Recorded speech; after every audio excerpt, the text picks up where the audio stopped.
You might be thinking right now that attraction is something you either have or you don't, that it belongs to the young, the loud, the people who walk into a room and somehow own it without trying. And if that's true, then you've already lost, because you can't go back and be 25 again. But sit with this for a moment. Think about the people you've actually been drawn to in your life. Not the loudest ones, not the ones who tried the hardest, the ones who made you feel calm just by being near them, the ones who listened like your words mattered, the ones who seemed comfortable in their own skin, even when the room wasn't comfortable at all. None of that came from youth. None of that came from a haircut or a new jacket.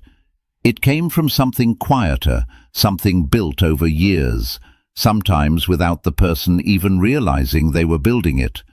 The Stoics understood this better than almost anyone. Epictetus once said that it is not things themselves that disturb us, but our judgments about those things. And in the same way, it is not your appearance, your bank account, or your social status that determines how attractive you are to others. It is how you carry your inner state into the world. People feel that.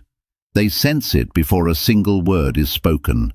Today we are going to talk about 10 small habits, not transformations, not makeovers, tiny, almost invisible adjustments to how you move through your days. And what's strange is that most of these habits cost nothing, take no time, and yet they change how people experience you in ways you might not expect. Let's start with the first one, and it's something most people get backwards. Habit number 1 is slowing down your speech. Think about the last time you were nervous, or trying to impress someone, or rushing through a story because you were afraid the other person might lose interest. Your words probably came out faster. Maybe you talked over them a little. Maybe you filled every silence because silence felt unbearable. Now think about someone you know who speaks slowly, who pauses before answering, who doesn't seem to feel the need to fill every gap in conversation. There is something magnetic about that kind of presence, isn't there? It signals that the person is not afraid of the moment. They are not performing, they are simply there. Marcus Aurelius wrote in his private journal, the one he never intended anyone else to read, that a man's worth is measured by the worth of what he values.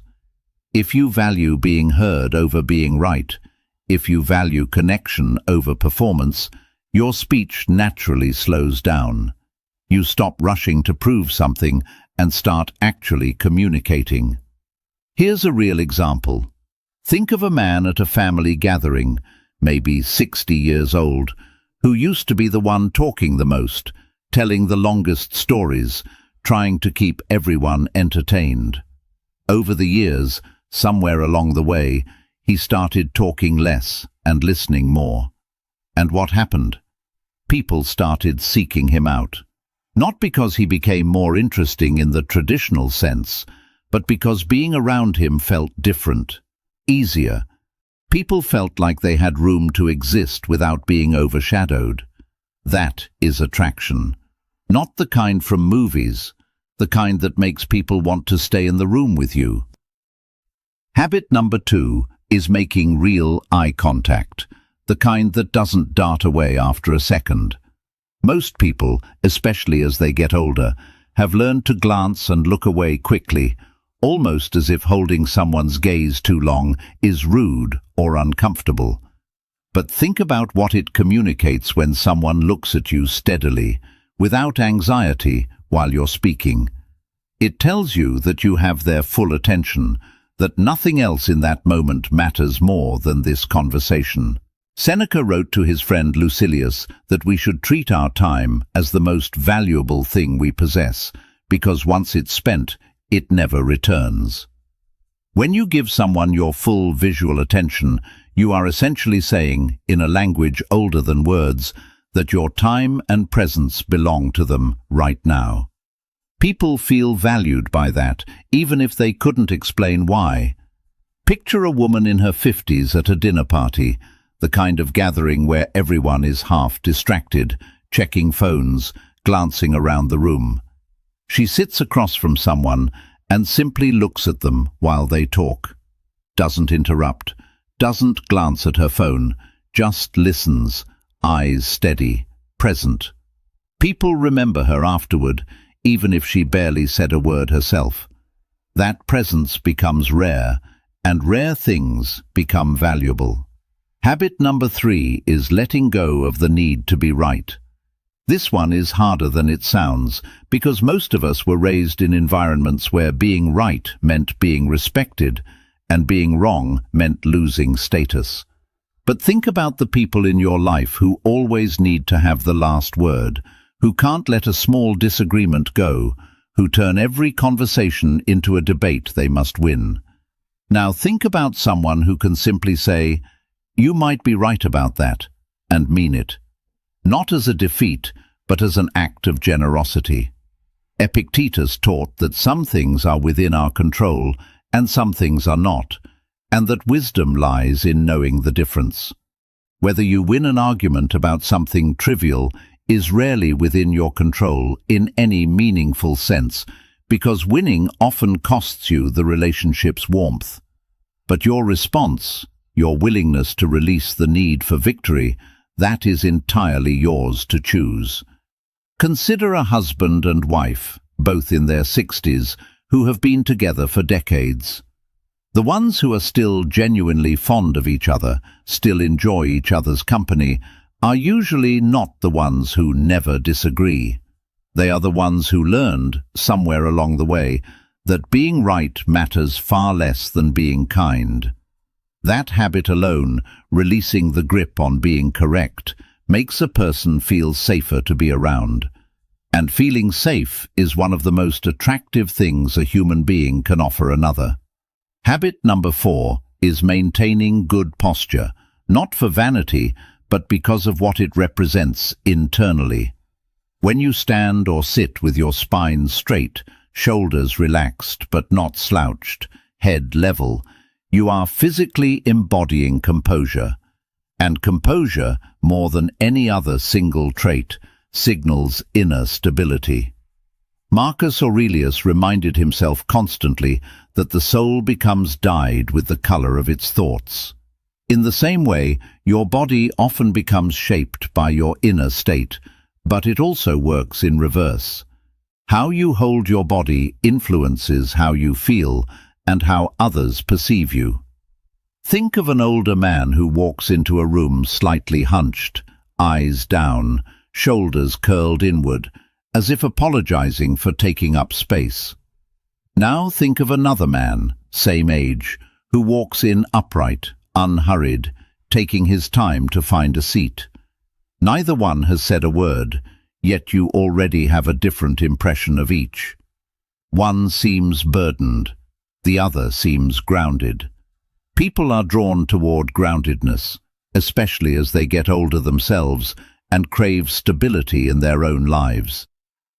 Habit number 5 is speaking less about yourself and asking more about others. This sounds simple, almost too simple to matter, but think honestly about most conversations you've had recently. How many of them were genuinely balanced? How many times did you walk away from a conversation feeling like the other person was truly curious about your life, your thoughts, your experiences? Now think about how rare that feels, and how much you remember the people who made you feel that way. Seneca often spoke about the difference between appearing wise and actually living wisely. He said that we suffer more in imagination than in reality, and part of that suffering comes from our constant inward focus, our endless internal monologue about ourselves. When you turn that focus outward, when you ask someone about their week, their family, their thoughts on something, you are not just being polite. You are offering them a rare gift, the experience of being truly seen. Picture two people at a community event. One spends the conversation talking about their recent trip, their grandchildren, their opinions on the news. The other asks questions, listens, follows up with genuine curiosity. Which one do people walk away thinking about more fondly? Which one do they hope to talk to again? Curiosity about others is quietly magnetic because it is so uncommon. Habit number 6 is becoming comfortable with silence. Many people, especially those who grew up in households where silence meant something was wrong, feel an urge to fill every quiet moment with words. But silence, used well, can be one of the most powerful tools in human connection. Marcus Aurelius wrote that very little is needed to make a happy life, that it is all within yourself, in your way of thinking. Part of that way of thinking involves not needing constant external stimulation or noise to feel comfortable. When you can sit with someone in silence, whether during a meal, a car ride, or simply after a meaningful conversation, without feeling the need to fix it, you are demonstrating a kind of inner peace that others find restful to be near. Think of an elderly couple sitting on a porch in the evening, not talking, just present together, watching the sky change color. There is nothing missing from that moment. It is complete. That same quality, the ability to be at peace without constant conversation, is something people sense in you even in casual settings, and it puts them at ease. Habit number 7 is following through on small promises. Not grand gestures, not dramatic commitments, but the tiny things. Saying you'll call someone back and actually doing it. Saying you'll be somewhere at a certain time and arriving on time. Saying you'll think about something and actually thinking about it. Epictetus taught that character is revealed not in big moments, but in how we handle the countless small choices of everyday life. Reliability, in this sense, becomes a quiet form of integrity, and integrity, more than charm or wit, is what makes people trust you, and trust is the foundation beneath all genuine attraction. Think about someone you know who simply does what they say they will do every time, without fanfare. You probably don't think of them as exciting, but you probably think of them as someone you'd want in your life for a long time. That kind of dependability becomes more valuable with age, not less.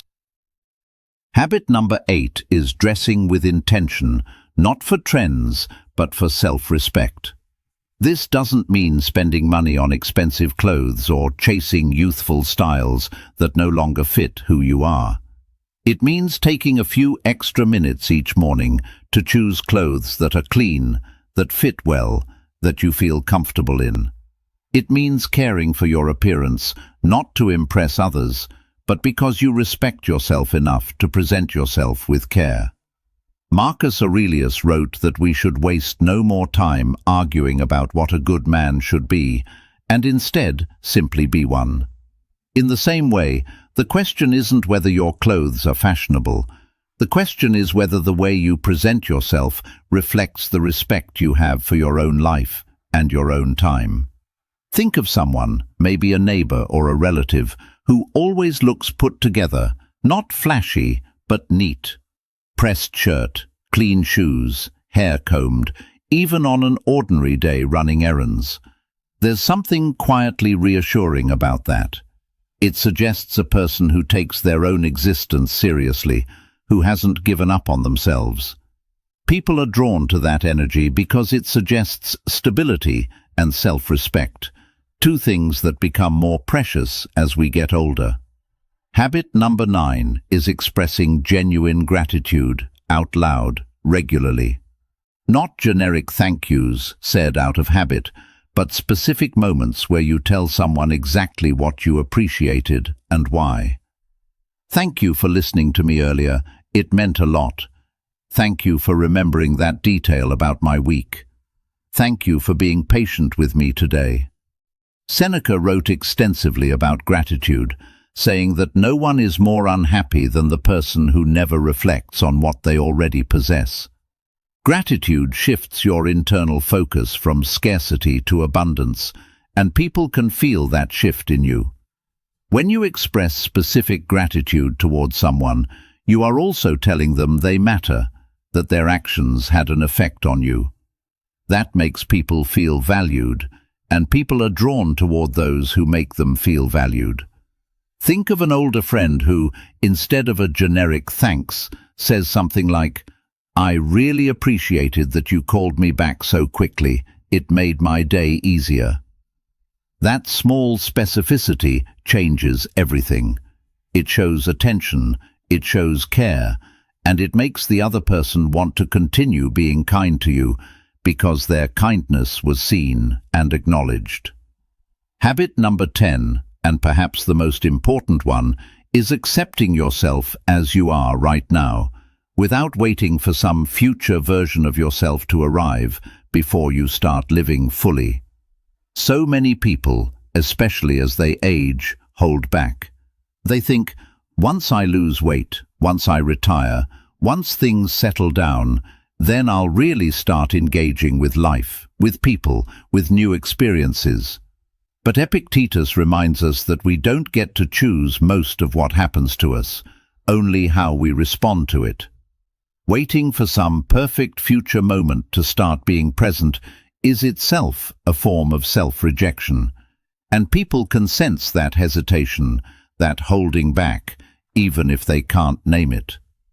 Think of someone who, despite grey hair, despite a body that has changed over decades, despite not looking the way they did at 30, simply shows up fully, laughs freely, engages warmly, doesn't apologize for existing.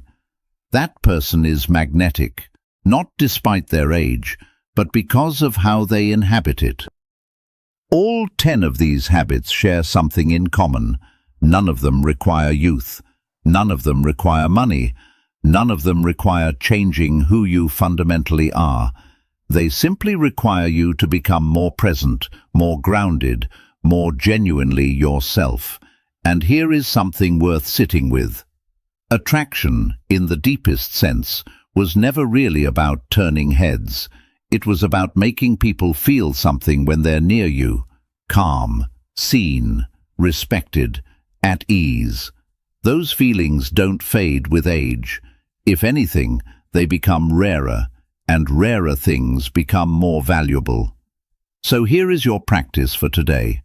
Choose just one of these 10 habits, the one that felt most relevant to you as you listened, not the one that seems easiest, but the one that struck something in you, and practice it once today, in one real interaction. Slow down your speech with one person. Hold eye contact a little longer with someone you love. Ask one genuine question and actually listen to the answer. You don't need to become a different person. You only need to become more fully the person you already are, without the noise, without the performance, without the waiting. Because the truth is, you were never unattractive. You simply forgot, somewhere along the way, what attraction actually means. Take a moment to think about how you can apply what we talked about today to your life right now. If you value this approach and want to build a more resilient mind with us, subscribe and join the community. I'll see you in the next video.